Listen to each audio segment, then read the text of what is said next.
Рахмат, урматтуу депутаттар. Өзүңүздөргө белгилүү болгондой, биздин комитет тарабынан кыска мезгил ичинде сот реформасы багытында 5 мыйзам долбоору даярдалып, парламентте жактырылгандан кийин ага президент кол койгон. Ошонун натыйжасында эгемен тарыхыбызда быйыл биринчи жолу толук кандуу сот реформасына старт берилди. Мындай реформа шериктеш өлкөлөрдүн ичинен бизде биринчи жолу башталып отурат.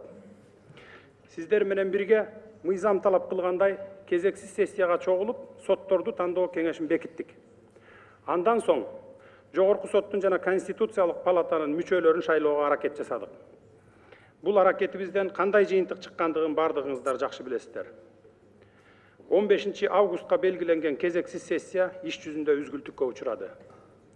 Конституциялык орган болгон Жогорку кеңештин иши кимдер тарабынан кантип үзгүлтүккө учурады?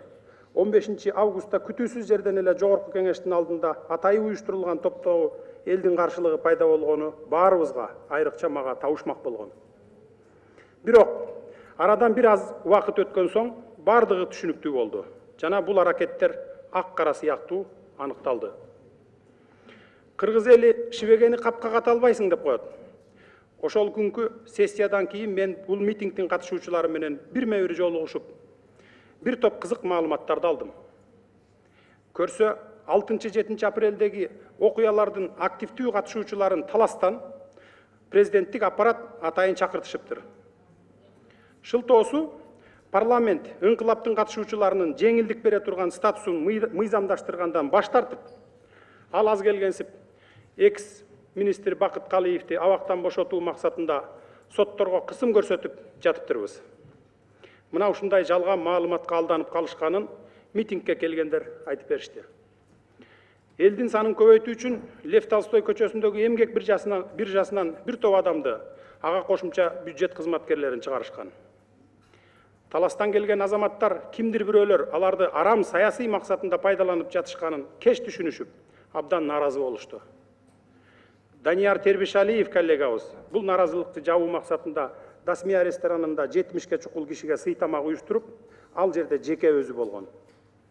Чайдан кийин таластан келгендер кайра кеткенге жол кире талап кылышканда, Каптагаевдин тегерегиндеги балдар 4000 сомдон карматышкан.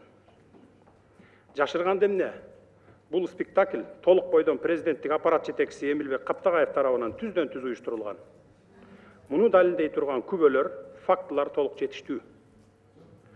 Жеке мени Бакыт Калиевди абактан бошотуу катына кол коюп, парламенттин сот укук маселелери боюнча комитетинин төрагасы катары сотторго кысым көрсөтүп жаткан адам катары көрсөтүшүптүр. Мен бул катка кол койбогондугумду далилдеп бергенден кийин көпчүлүгү таң калышты. Президенттик аппарат жетекчиси мына ушундай арам ыкма менен жеке мени гана эмес, бүтүндөй парламентти элге жаманатты кылууда. Бул шартта мыйзамдуу суроо туулат. Эл депутаттары өздөрүнүн эмгек отпускасын ортодон бузуп, кезексиз сессияга чогулуп жатса, анын ишин Каптагаев президенттин уруксаты менен үзгүлтүккө учураттыбы, же бул анын жеке демилгесиби? Бүгүн мына ушул суроолорго мен так жооп берүүгө даярмын. Жана менин бул аракетимде 120 депутаттын Жогорку кеңештин ар намысы тыгыз байланышкандыгын унутпасаңыздар. Мен президенттин Жогорку кеңештеги өтө ишенимдүү жана урматтуу өкүлү Данияр Нарымбаевке расмий түрдө кайрылам. Бүгүнкү отурумдан кийин менин сөзүмдүн стенограммасын алып, президентке Каптагаевдин иш аракети тууралуу так маалымат берип койсоңуз. Себеби бул өтө маанилүү жагдай. Анткени Каптагаевга каралып жаткан маселе жакпай калса, жеке өзүнүн демилгеси менен Жогорку кеңештин ишин үзгүлтүккө учурата берсе болобу? А балким мындай тапшырманы урматтуу президентибиз өзү берип жатабы? Жогорку кеңеш конституциялык орган болгондуктан, анын ишин атайлап үзгүлтүккө учуратуу мамлекеттик төңкөрүшкө тете экендигин расмий билдирем. Буга сөзсүз баа берилиш керек. Мындан кийин да бул ишке баргандар мыйзам алдында жоопкерчиликке тартылуусу зарыл, жана бул маселени Жогорку кеңештин атайын комиссиясы иликтеп баа бериш керек деп эсептейм. Сиздердин көңүлүңүздөрдү дагы бир фактыга бурам. 15 августта саат 9-да бул залда мен жана төрага жана СДПК фракциясы толугу менен чогулганбыз. Аталган фракция өкүлдөрүн имаратка эч кандай тоскоолдуксуз киргизип жиберишкен. Эмнеге? Мунун да жообу жөнөкөй. Мен кабинетимдин терезесинен СДПК фракциясынын депутаты Данияр Тербишалиевдин митингчи аялдардын коштоосунда имаратка мамлекеттик күзөт кызматынын эч бир каршылыгысыз кирип жатканын өз көзүм менен көрдүм. Ошол эле учурда башка депутаттар кире албай турушту. Депутат Равшан Жээнбеков жогорку кеңешке кире албай, митингчи аялдардын кол салуусуна дуушар болуп, өзүнүн кемсинткен сөздөрдү угууга аргасыз болду. Урматтуу депутаттар, качантан бери күзөт кызматында иштегендер кайсы депутатты киргизип, кайсынысын киргизбеш керектигин чечип калган. Буларга мындай укукту ким берди? Кимдин буйругун аткарышты? Бизде күзөт кызматынын катардагы кызматкери жогорку кеңештин сессиясына кайсы депутатты киргизиш керектигин чечип калган болсо, ошол учурда президенттин парламенттеги өкүлү Нарымбаев четте баарына кызыгуу менен көз салып карап турду. Биз мамлекеттик күзөт кызматына ким ушундай буйрук бергенин тактап чыкпасак, уят болобуз. Биздин коллегабыз Эркинбек Алымбеков митингти өзү уюштурганын айтууда. Бул карандай калп. Алымбеков кокусунан бул жерге барып, сотторду тандоо кеңешинин ишин сынга ала баштаган. Ал отко тамызгы гана болуп берди. Эмне деп сүйлөбөсүн, баарына мезгил өзү тараза. 15 август күнү саат 2-лерде гана биз көптөгөн кыйынчылыктар менен кезексиз сессияны баштадык.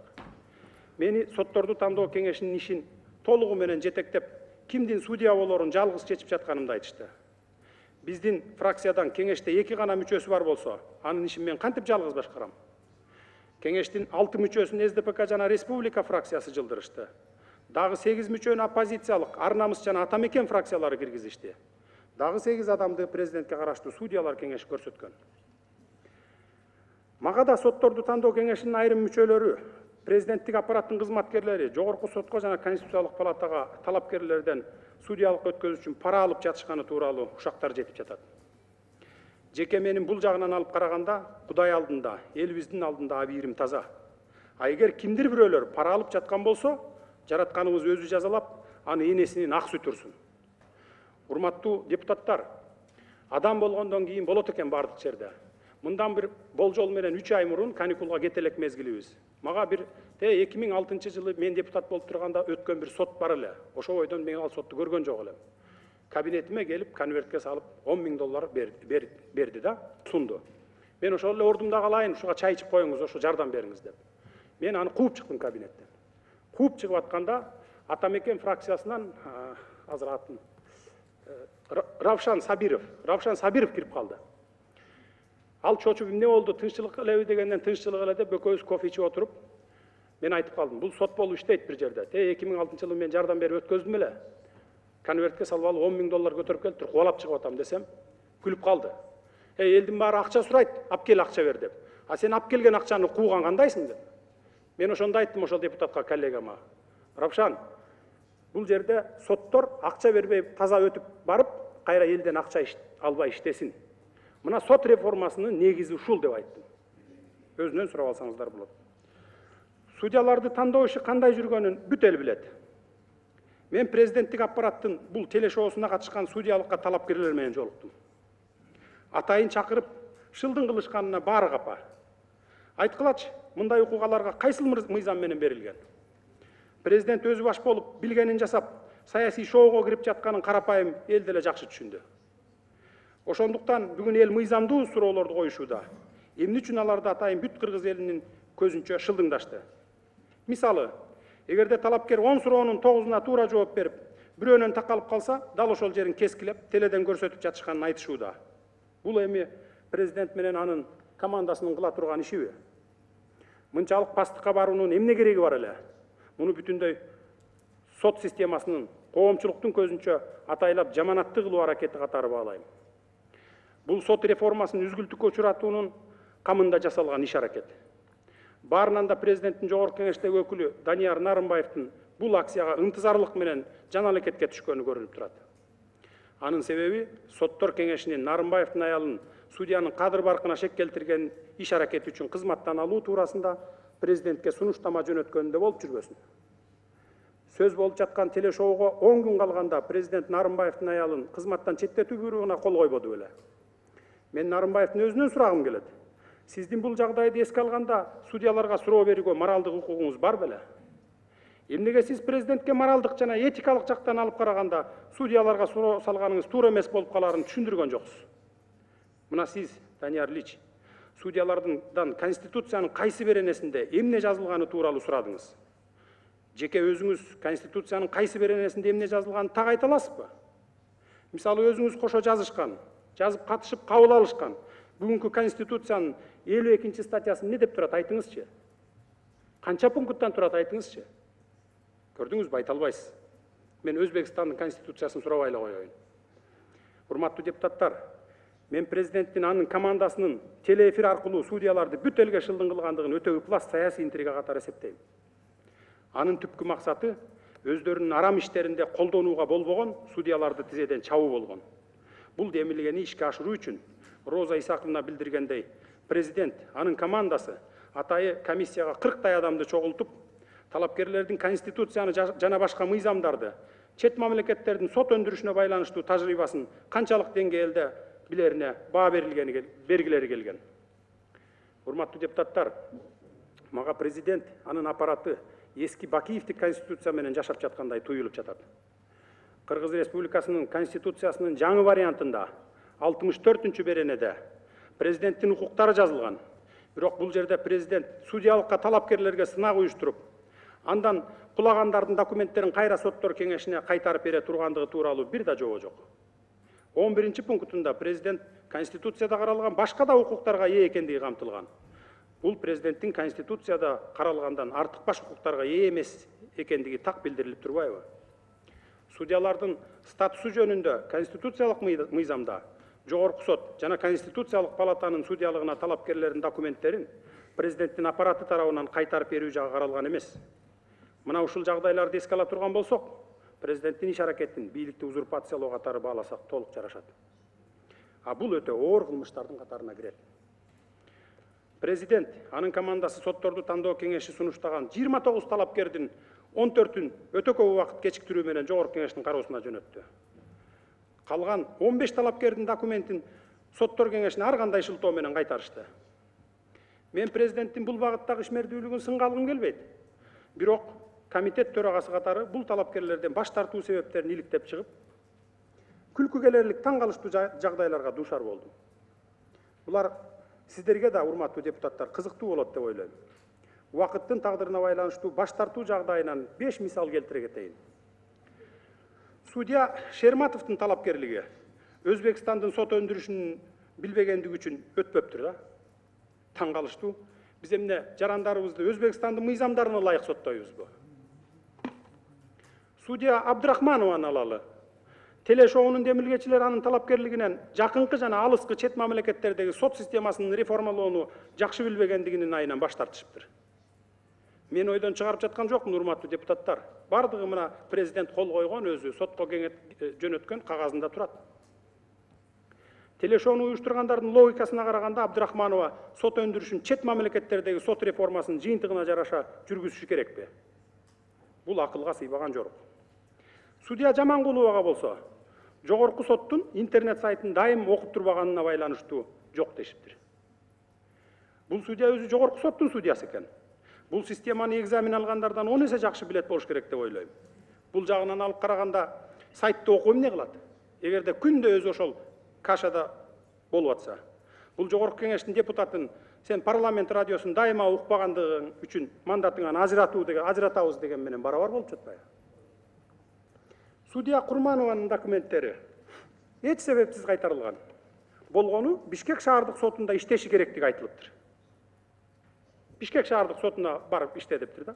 Качантан бери президенттик аппарат кимдин кай жерде иштеши керек экендигин чечип, сотторду тандоо кеңешинин милдетин аткарып калды эле. Же булар сот системасы жаатында жаңы мыйзамдардан кабардар эмеспи? Кызыгып болсо да көз жүгүртүп койгондон эриништиби? Дагы бир кызык мисалга көңүл бурсаңыздар. 3 судья бир ишти карап чечим чыгарышат. Президенттин комиссиясы бул 3 судьянын экөөсүн артка жөнөтүшүп, бирөөнүн талапкерлигин Жогорку кеңешке жөнөтүшөт. Бул эмне деген логика? Адилеттүүлүк жана мамлекеттик кызматтын принциптери кайда калды анда? Менимче бул жерде бир гана логика иштейт. Өзүбүздүкү жана бөтөн деген. Мындан башка булардын аракеттерин түшүндүрө албаймын. Убакыттын тардыгына байланыштуу президенттин командасынын бардык фокустарын айтып бере албаймын. Бирок бул баш тартуу протоколдорун даярдагандар президентти эл алдында уят кылышканы, ар намысын түшүргөн үчүн жооп берүүлөрү керек. Бүгүн судьяларды тандоо кеңеши ишеним көрсөткөн бир канча судьялар жогорку даражалуу чиновниктердин арам оюндарынын курмандыгы болушту.